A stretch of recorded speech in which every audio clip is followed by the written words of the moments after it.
అంటే మాధవ్ గారి ఇష్యూ పక్కన పెడితే అప్పుడులో భువనగిరి టౌన్లో మీరు అన్నట్లు నయీం అనే వ్యక్తి ఎలా చెలరేగేవాడు? మాధవ్ గారి హత్య తర్వాత మీ దగ్గరకు వచ్చి ఏ విధంగా మీట్ అయ్యేవాడు? దాని తర్వాత ఇతను జైలుకి వెళ్ళి రిలీజ్ అయ్యి వచ్చిండు. రిలీజ్ అయ్యి వచ్చేసి పీడబ్ల్యూజీకి అగ్నెస్ట్గా ఒక చిన్న తయారు చేసుకొని కొంత ఇన్ఫర్మేషన్ పోలీస్ ఆఫీసర్స్కి ఇచ్చి ఉండొచ్చు. బట్ దాంతోపాటు అతను ఒక మూటా లెక్క ఏర్పడంట. అంతకుముందే అతను లంపియన్ క్యారెక్టర్.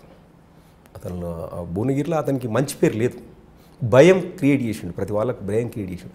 కొంత యూత్ను అన్సోషల్ ఎలిమెంట్స్ని తయారు చేసుకొని తనకంటూ ఒక గ్రూప్ చేసి కొన్ని మర్డర్స్, ఇప్పుడు మర్డర్ చేసిండు. ఒక టైర్ల కొట్టులను తండ్రి కొడుకులను పైసలు ఇవ్వకుంటే అనుచరులు వచ్చి చంపేసి. అంటే మీరు ఎస్ఐగా పనిచేస్తున్నప్పుడు ఎస్హెచ్ ఉన్నప్పుడు భువనగిరి టౌన్లో ఎంటర్ భువనగిరి టౌన్లో మర్డర్ చేసిండు ఆయన. ఒక ఇప్పుడు బెల్లిలతో మర్డరే కాకుండా టైర్ల కొట్టు ఒక తండ్రిని కొడుకుని చంపేసారు. మరి మీరు కంట్రోల్ చేయలేపారు? కంట్రోల్ చేసినాం, అంటే పట్టుకున్న తర్వాత టఫ్గా డీల్ చేసినాం. దాంతో ఆ మర్డర్ అయిన తర్వాత నయీం యొక్క మూమెంట్ భువనగిరి టౌన్లో నేను ట్రాన్స్ఫర్ అయిపోయే వరకు లేదు. ఈవెన్ ఎంటర్ కూడా కాలేదు అతను. భువనగిరి టౌన్లోకి ఎంటర్ కూడా కాలేదు. నేను ట్రాన్స్ఫర్ అయిపోయినాక వచ్చాను. అది that is the only incident. అతని తమ్ముడు బెల్లెలతని చంపడము, అతని అనుచరులు వీళ్ళని చంపడం. ఇక దాని తర్వాత ఇన్సిడెంట్స్ కాలేదు నా పీరియడ్. కానీ మధ్యలో మీ దగ్గరకు వచ్చి మీకు ఏదో ఇన్ఫర్మేషన్ ఇస్తానంటే మేము అంటే ఇప్పుడు మనం రిస్ట్రిక్షన్స్ పెట్టినాం. వారి యొక్క అనుచరులను తీసుకురావడం, ఇబ్బంది పెట్టడం, అంటే ఎట్లా చట్ట ప్రకారంగా ఉండాలని వాళ్ళని బౌండరీ చేయడం. ఇబ్బంది పెట్టడం మీన్స్ అంటే వాడిని మూమెంట్ డబ్బులు వసూలు చేయకుండా ఆ టైప్లో ప్రివెన్షన్ చేసినాం. అతను ప్రివెన్షన్ చేస్తే వానికి మూమెంట్ ఇబ్బంది అయింది. ఇబ్బంది అయితే పోలీస్ స్టేషన్కి వచ్చి మీరు టార్గెట్ మీకు హెల్ప్ చేస్తాం మీద అని చెప్తుంటే రిజెక్ట్ చేసినాం. అది అవసరం లేదంటే. అంటే మీకు అప్పుడు ఏ ఆఫీసర్స్ నయీం నా దగ్గర రానివద్దని చెప్పాల్సి వచ్చింది? అప్పుడు క్లియర్ కట్ ఇంతకుముందు చెప్పాము. శివధరెడ్డి సారు ఎస్పీ గారు, ఇప్పుడు ఐజీ గారు, ఇప్పుడు డిఐజీ గారు, అప్పుడు ఓఎస్డి మాకు నల్గొండ, వాళ్ళిద్దరు ఆఫీసర్స్ క్లియర్గా నయీం యొక్క సహకారంతో చేసే ఎక్స్ట్రీమిస్ట్ మనం చేయాల్సిన అవసరం లేదని క్లారిటీగా చెప్పారు అప్పుడు. అంటే బాలసుబ్రహ్మణ్యం గారు కూడా చేశారు కదా. దాని తర్వాత సజ్జనార్ సార్ వచ్చిండు. సజ్జనార్ సార్ కూడా అదే వేళ ఈయన హెల్ప్ తీసుకోలేదు. తర్వాత బాలసుబ్రహ్మణ్యం సార్ వచ్చారు. మాకైతే ఈ ముగ్గురు ఆఫీసర్స్ ఎవరు కూడా హెల్ప్ తీసుకోమని చెప్పారు. బాలసుబ్రహ్మణ్యం గారు మీకు ఏం చెప్పారండి? క్లియర్ కట్ ఆ భువనగిరి విషయంలో వరకు అప్పటికి నేను భువనగిరి లేను కాబట్టి నాకు బాలసుబ్రహ్మణ్యం సార్ పీరియడ్ నేను కోదాడ్ టౌన్లో ఉన్నా. Okay. Only Shivadhar Reddy sir period మాత్రమే నేను భువనగిరి టౌన్లో ఉన్నా. ఫర్దర్ వచ్చిన ఆఫీసర్స్ కూడా నాకు మంచి. అంటే భువనగిరిలో అరాచకాలకి కానీ మీరు అంటున్నారా వాడు ఒక అరాచక శక్తిగా అతను స్టూడెంట్ ఉన్నప్పుడే అరాచక శక్తిగా ఉంది, పేరు మంచి పేరు లేదు. కానీ కొంతమంది ఆఫీసర్లు వాడిచ్చిన ఇన్ఫర్మేషన్తో కొంత దళాన్ని కట్టడి చేసేవాటారు. అంటే ఒక యాంటీ సోషల్ ఎలిమెంట్ని కోవర్ట్గా మనం సపోర్ట్ చేయడం కరెక్ట్ అంటారు కాదంటారు? అంటే వీ కాంట్ జడ్జ్. ఎందుకంటే అప్పుడున్న పరిస్థితులలో ఒక రకంగా చెప్పాలంటే extremist is the main issue. ఈ రౌడీయిజము ఇంకోటి అంత పెద్ద ఫ్యాక్షనిజం అంత ఇష్యూ కాదు. అంటే ఎక్స్ట్రీమిస్ట్ వల్ల పబ్లిక్ సఫర్ అవుతుంది, గవర్నమెంటు సఫర్ అవుతుంది, పోలీస్ ఆఫీసర్స్ అంతకంటే సఫర్ అవుతారు. కాబట్టి ఏ రకంగా అయినా ఎక్స్ట్రీమిస్ట్ నుంచి ప్రజలను కాపాడాలనే విషయంలో ఆఫీసర్స్ తీసుకున్న decision may be correct, may not be correct. I can't judge it. Because అప్పుడున్న పరిస్థితులలో శత్రువు మిత్రువు అనుకుర్రా. తర్వాత పోలీసులు అడ్డం పెట్టుకున్న ఒక గ్యాంగ్స్టర్గా ఎదగడానికి సహకరించడం ఎంత కరెక్ట్ కావడానికి కారణం ఏంటంటే అతను పోలీస్ గ్రిప్ నుంచి వెళ్ళిపోయింది. ఎక్స్ట్రీమిస్ట్ 2004-05 వచ్చే వరకు ఎక్స్ట్రీమిస్ట్ వరకు తగ్గింది. ఎక్స్ట్రీమిస్ట్ ప్రాధాన్యత తగ్గడం వల్ల ఏంటంటే అతను పోలీస్ గ్రిప్లో ఉన్నట్టే ఉండి అతను ఒక అన్సోషల్ ఎలిమెంట్గా తయారైండు. దాంతో ఏమైంది, అన్సోషల్ వర్క్స్ ఎక్కువ చేస్తుండు. అతని మకాం సిద్దిపేట అంటే సిటీకి మార్చిన తర్వాత భువనగిరికి కాన్సన్ట్రేషన్ తగ్గింది. అంటే ఎవరి గ్రిప్లో ఉన్నాడా అనేది అర్థం కాకుండా పోయింది. అతను కొంచెం ఎదగడానికి అవకాశం వచ్చిందేమో అని అనుకుంటున్నాను యాజ్ ఏ పోలీస్ ఆఫీసర్. అంటే ఫైనల్గా అతను భువనగిరి నయీం ఎపిసోడ్ వరకు వచ్చేసరికి నయీంని ఎన్కౌంటర్ చేయడం కరెక్ట్ అంటారా కాదంటే? It's true, correct. ఎందుకంటే ఎక్స్చేంజ్ ఆఫ్ ఫైర్లో నయీం చనిపోవడము నాకు తెలిసినప్పుడు ఒక సింగిల్ పర్సన్ కూడా బాధపడలేకుండా ఉండొచ్చు. ఎందుకంటే సొసైటీకి వ్యతిరేకంగా చేసే ఏ మనిషి చనిపోయినా ప్రజలు సంతోషిస్తారు. నయీం చనిపోయిందని బాధపడుతున్నారని నేను అనుకో. మీ కొలీగ్స్ కూడా అతన్ని సపోర్ట్ చేయట్లేదు. కానీ వాళ్ళు చెప్పే వెర్షన్ ఏంటంటే నయీం అనే వ్యక్తి పులి మీద స్వారీలా చేయాల్సి వచ్చింది. తప్పని పరిస్థితిలో అతన్ని మేము గ్యాదర్ చేసాం, అతను ఇచ్చిన ఇన్ఫర్మేషన్తో కొంత వర్క్ చేసాం.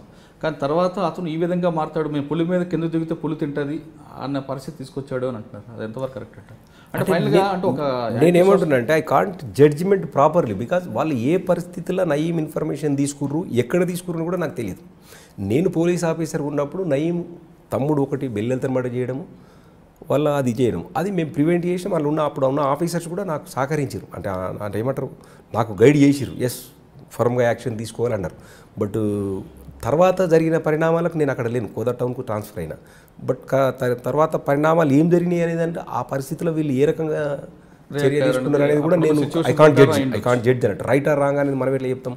అక్కడ వాళ్ళ పరిస్థితి ఏముంది, నయీం ఎంతవరకు సహకరించిండు, ఆ దళాలు ఎంతవరకు ఇబ్బంది పెట్టినాయి టోటల్గా. నేను అంటే నయీం ఏమో సమాచారం ఇవ్వలేదు పోలీసులకు చెప్పడానికి వీల్లేదు, ఇచ్చేయడానికి కూడా చెప్పడానికి వీల్లేదు. అంటే తీసుకున్న ఆఫీసర్ ఇన్ఫార్మెంట్ ఆయన సీక్రెట్ మెయింటైన్ చేస్తాడు కదా, ఆయన ఎక్కడ ఆర్ఫరేషన్ తీసుకుంటుండు ఏందనేది కూడా తెలియదు.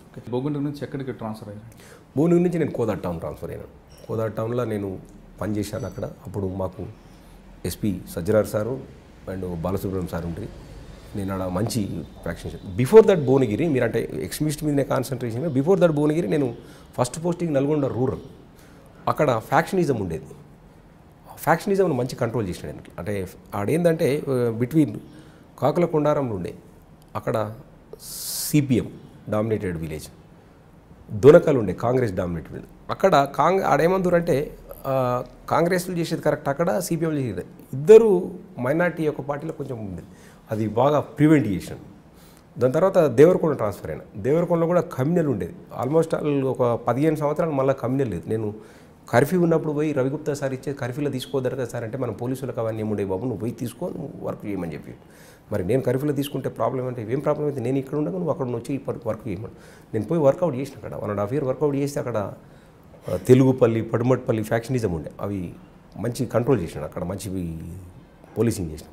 ఈ కమ్యూనల్ కూడా ప్రివెంట్ చేసినాం. అప్పుడు ఎక్స్ట్రీమిస్ట్ ఆడ దిండి పోలీస్ స్టేషన్ బ్లాస్ట్ చేసింది, యాచారం పోలీస్ స్టేషన్ బ్లాస్ట్ చేసింది. అక్కడ దిండి పోలీస్ స్టేషన్ తర్వాత అక్కడ ఇక్కడ చిన్న చిన్న నాంపల్లి ట్రెజరీ మీద అటాక్ చేసింది. ఆ టైంలో దేవరకొండలో చాలా 7 o'clock తర్వాత చాలా ఇబ్బందిగా ఉండేది. సిఆర్పిఎఫ్ క్యాంపులు అట్లా పెట్టుకొని చేసినప్పుడు ఐ సాటిస్ఫైడ్ మై జాబ్. అంటే ఏ మాత్రం ఇన్సిడెంట్ కాకుండా ఇన్సిడెంట్ ఫ్రీగా నేను 1.5 year పనిచేసాను. దాని తర్వాత నార్కెట్పల్లి చేసినాను.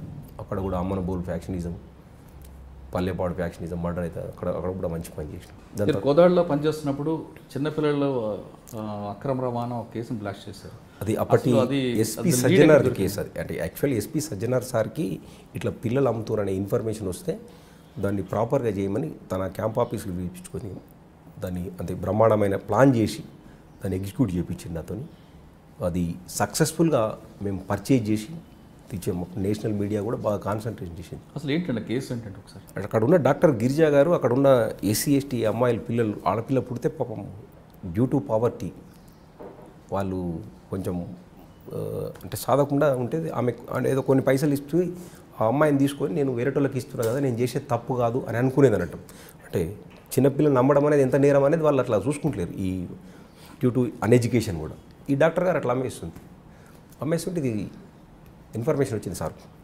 ఇన్ఫర్మేషన్ మంచి టఫ్గా డీల్ చేయాలి దీన్ని అని చెప్పేసి మారువేషాలలో వెళ్ళి పర్చేజ్ చేసి ప్రివెంట్ చేసినాం. దాని తర్వాత అక్కడ అవి జరగలేదు. కానీ అప్పుడున్న లంబాడి తండాల పిల్లల్ని మీకు అప్పుడు ఒక పోలీస్ ఆఫీసర్ భార్య కూడా కొని హైదరాబాద్ మియాపూర్లో ఆమె అమ్మకాలను పెట్టింది.